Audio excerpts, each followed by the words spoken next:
Hello, and welcome to another episode of the Throwin Bones MMA podcast. I'm your host, Adam Gerber. Okay, dokie, we're back with another fight card next week. This time coming from Brazil, I believe. Brasilia, also known as UFC Fight Night Brasilia. Headlined by Kevin Lee versus Chucky Olive's Charles Oliveira. Co-main evented by Damian Maia versus Gilbert Burns.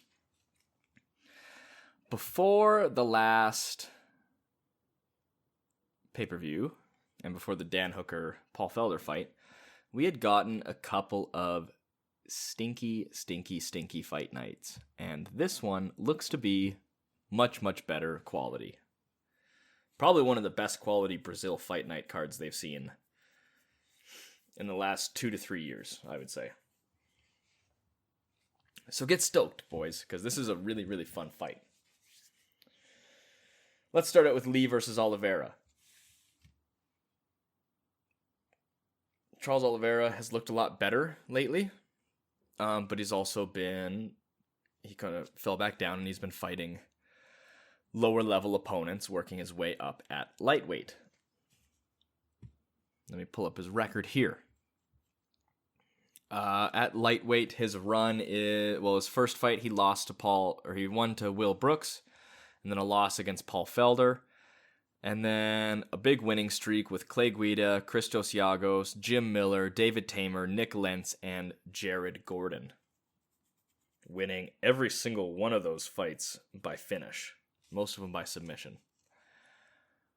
But Kevin Lee, on the other hand, worked his way up to a much higher level of competition.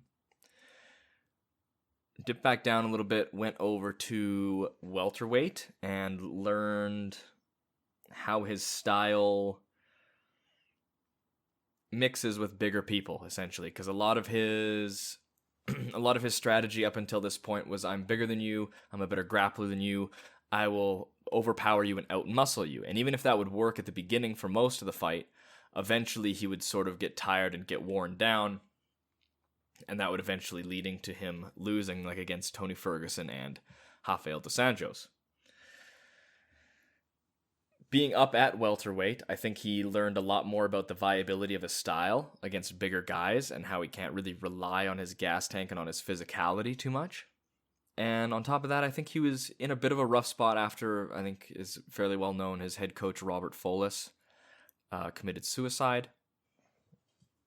And I think he was having a really hard time finding himself after that. You know, when you hear about the way he talked about Robert Folis, it wasn't just a head coach. He was a father figure, and he was a mentor that made, the world make sense in a way that it didn't to a young Kevin Lee. And so I think to lose that guiding force in his life at such an integral part of his rise and his stardom and his career, he was still very, very young and very developing when that happened.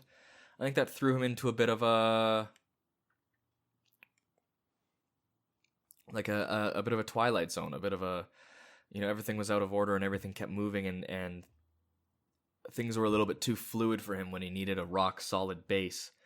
And I think he found that at TriStar. He's moved up to Canada, and he's training at TriStar with Faraz Sahabi, and boy, did that show in his last fight against Gregor Gillespie. He looked like a completely different fighter. He economized his movement. Everything was very technically sound. Nothing was unnecessary. And everything was very clean and concise and purposeful from a technical standpoint, which is what you would expect from a TriStar fighter. But more importantly, that fixed the issues I think that he was having.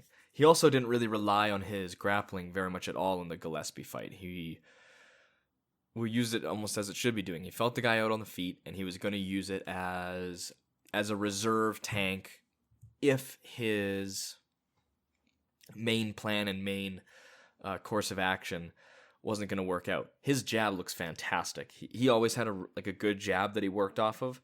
But with Faraz Sahabi, his jab is looking absolutely incredible. I see him as just too structured and too well coached. And back to even his old style, even if this was the old Kevin Lee versus Charles Oliveira, I might still pick Kevin Lee because I don't I don't think Charles Oliveira will be able to last against the pressure and the physicality of Kevin Lee, let alone that paired with his new game plan. And I don't think Kevin Lee is going to be especially susceptible to getting caught in a submission from Chucky Olives, especially if he hasn't been worn down beforehand like he was against RDA and Tony Ferguson. So if he is smart with his own energy, and I don't think Oliveira is going to wear him down. I think it's up to him to be smart with his energy, be conservative, and be very purposeful with everything he does, which is seemingly what he's gotten to under the TriStar logo. I expect this to be a decision, go to a decision. I think it's going to be a really close-fought fight because Oliveira's striking has gotten a lot better too. I expect Lee to be smart enough to avoid grappling exchanges and avoid submissions, and I expect him to sort of outfight him all the way to a decision. I think this will be a great fight, though, and it'll be a great test for both fighters to see where they are and where they've evolved from their grappling heavy and susceptible to gassing out and getting outfought. That's really what both of these guys are, and it's the tendency that they're both fighting against. So this should be a really interesting fight. I'm going to take Kevin Lee by decision, though. Next, we have Gilbert Burns versus Damian Maia, and I have no idea how you're supposed to call this fight. Damian Maia, of course, is looking a bit long in the tooth lately, but it's also Damian Maia. He's one of the greatest grapplers that's ever competed in mixed martial arts.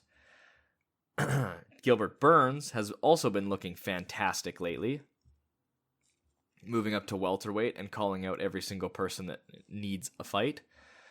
And he just grappled in Quintet Ultra where he beat Eve Edwards, he beat Kazushi Sakuraba, and he beat Jake Shields with his only loss coming. Oh, and then he just fought Craig Jones at Submission Underground 10 and lost there.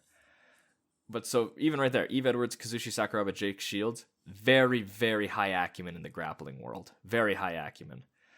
He's coming off his decision win over Gunnar Nelson and Alexei Kunchenko. Both of those decision wins.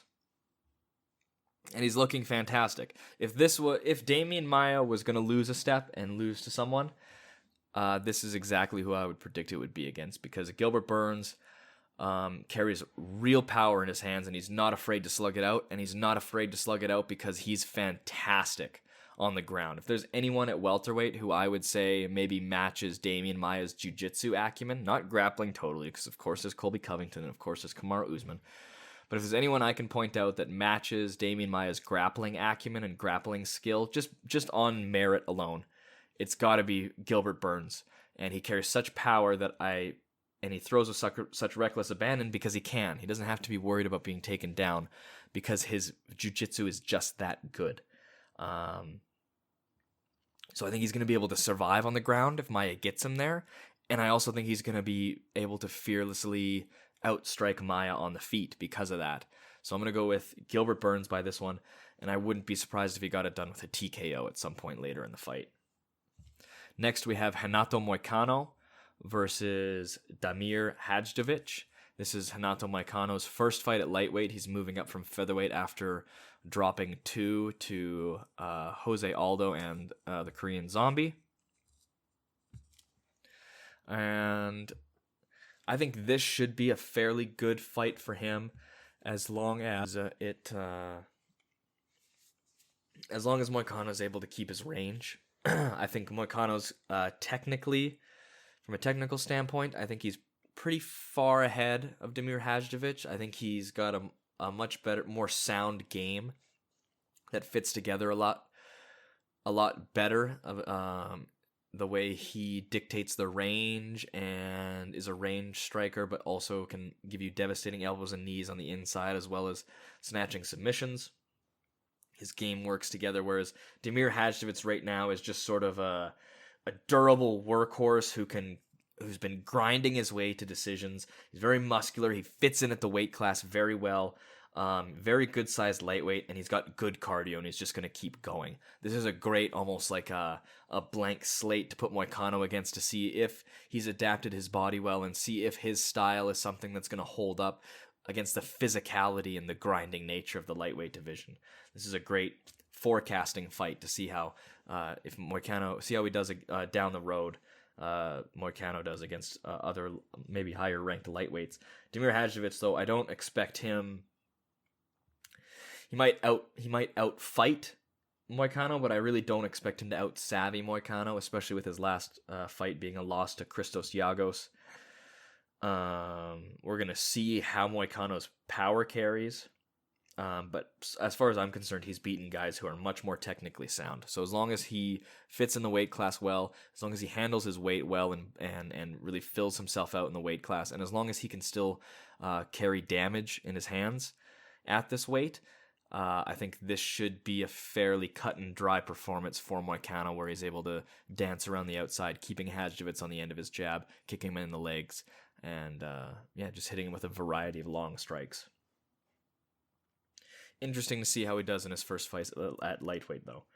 Next, we've got Johnny Walker versus Nikki Nikita Krylov. Between these two, if you add up all their fights together, sure, they've both had some losses, but there's only one decision in all of their fights. They've only gone to a decision one time, and that was in Krylov's last fight against Glover Teixeira, in which he lost. Walker, on the other hand, is back after his Anderson loss with a TKO, and has also been training at TriStar. So again, I don't really know if you can say what Johnny's mistakes were in his fight, the same way you can't really point out things that he's really good at because his fights and he finishes fights so quickly. He got knocked out by Corey Anderson so quickly, I don't even know if you could really point out things that are tangible flaws that he would need to go fix at TriStar. All I know is that they're fantastic technicians, and they're great at adding structure, and they're great at analyzing and game planning for opponents. So for somebody with Johnny Walker's natural athletic ability and talent, I can only imagine that that's going to be a fantastic match that's going to, benefit him later on in his career. What really lost Krylov his last fight was his inability to adapt to the grappling advantage that Glover Teixeira had. And I don't know if that's a threat he's necessarily going to feel from Walker. If I look at it, it's probably going to be a striking match. They're probably going to stand and bang with each other. I don't think that's any secret. And just based on how quickly Johnny Walker's been able to read and buzz through a lot of the competition compared to some of the struggles Nikita Krylov's had in the past, some of the past light heavyweights that he's struggled against and lost to and been submitted by, people that Johnny Walker read in several seconds and knocked out. I think that, especially, and this might be a bias, I think that Nikita Krylov had disappointed me when he left the UFC to go fight in Fight Nights Global for a while and build his stock as far as watchability with a lot of his, hometown Ukrainian and Russian fans. But he stepped away from the top competition, and that when you step away from the grindstone, you're never going to get better. And he came back, and you could tell that he wasn't better, and he hasn't been winning fights like he's learned a lot. And I don't see a lot of growth in the game of Nikita Krylov. And so even if I was going to match old Nikita Krylov versus old Johnny Walker, the last Nikita Krylov I saw versus the last Johnny Walker I saw, I might be edging it to Johnny Walker anyway. But now to know that Johnny Walker's essentially gotten his first real fight camp together with his first real professional coaches versus Nikita Krylov, who sort of aggressively doesn't change anything fight to fight, I have a really hard time seeing Nikita adapting to something or getting some insight into Johnny's game that's going to give him the win here. So I'm going to have to go with Johnny Walker. And how else is Johnny Walker going to win than by TKO? So excited to see this guy back. What a freak. I hope he doesn't injure his shoulder celebrating again. Next, we got Francisco Trinaldo versus John Makdessi. I don't know if I have much of a prediction for this one, you guys. This is just a great matchup with some, a couple fighters that are lower down on the list at lightweight. They have a great scrap in them. This is going to be a really, really, really fun fight, I think. Next is Jussier Formiga versus Brandon Moreno. I think Brandon Moreno, he's long enough and he's good enough at grappling and he's scrappy enough and he gets better between each fight enough that he's going to give Formiga a lot more trouble than people expect.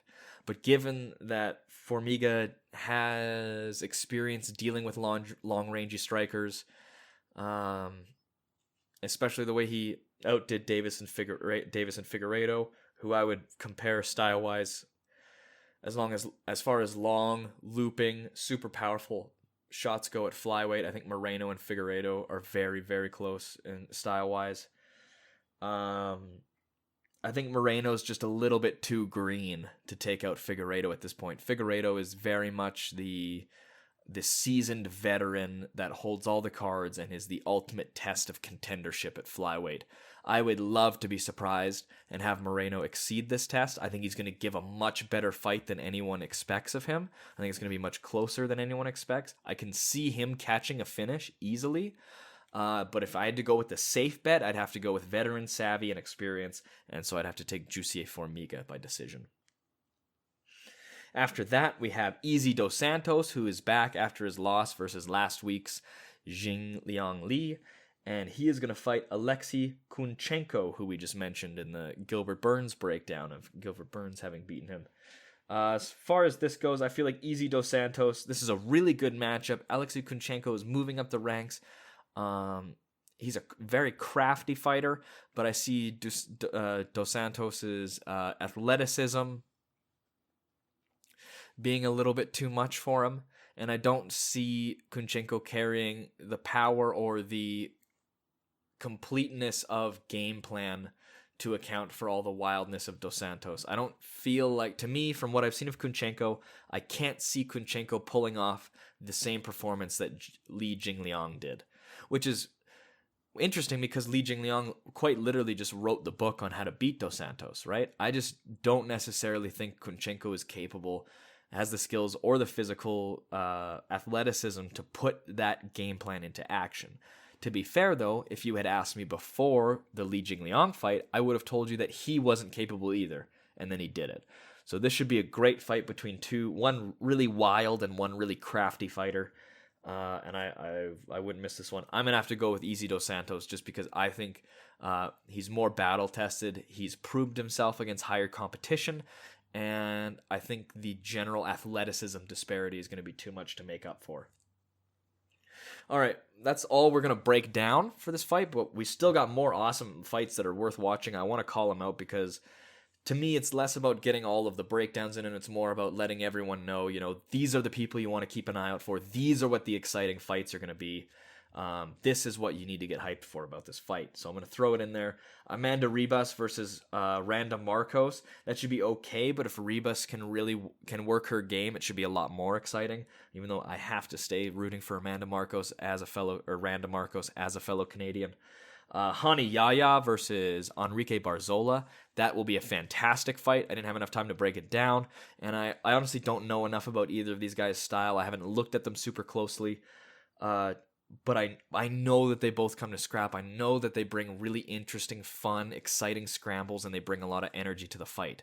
Yaya is a fantastic jiu-jitsu practitioner, whereas Barzola is really good all around. He'll take it everywhere, and he's mostly just an action fighter is what I would describe him as. That's a great fight. Marina Moroz versus Bueno Silva. What's her first name again? I should know this. She submitted Bueno Silva. What's her name? Maria Bueno Silva. She submitted Jillian Robertson by armbar, and Marina Moroz again is another flyweight. That'll just be a fun fight between a couple flyweights.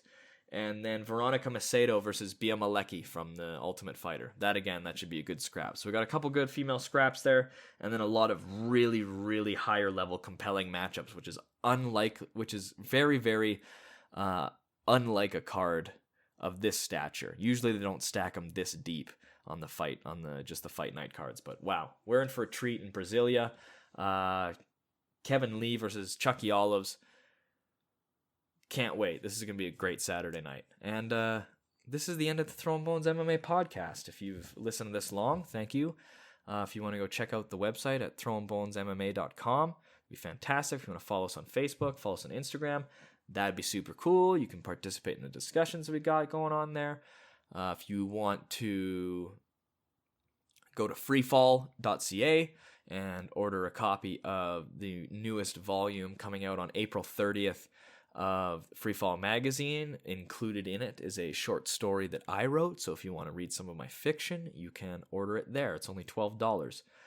And on top of that, you go to throwinbonesmma.com. We have some fantastic articles there. One of them being on the history of Tony Ferguson versus Khabib Nurmagomedov, not only their personal history, their time in the UFC and their personal beef, but the history going all the way back to the beginnings and the foundings of their martial art lineage, and why them finally culminating as the peak and the pinnacle of these movements against each other results in maybe the most significant fight in UFC or MMA. You know what? Scratch UFC, in MMA history. So you want to go to throwinbonesmma.com to check that out. Let me know what you think. I spent a lot of time on it, and it's very educational, and it'll hype you up for the biggest fight of the century. That's it. I'm Adam Gerber. Thank you so much for listening, and this has been the Throwin Bones MMA podcast.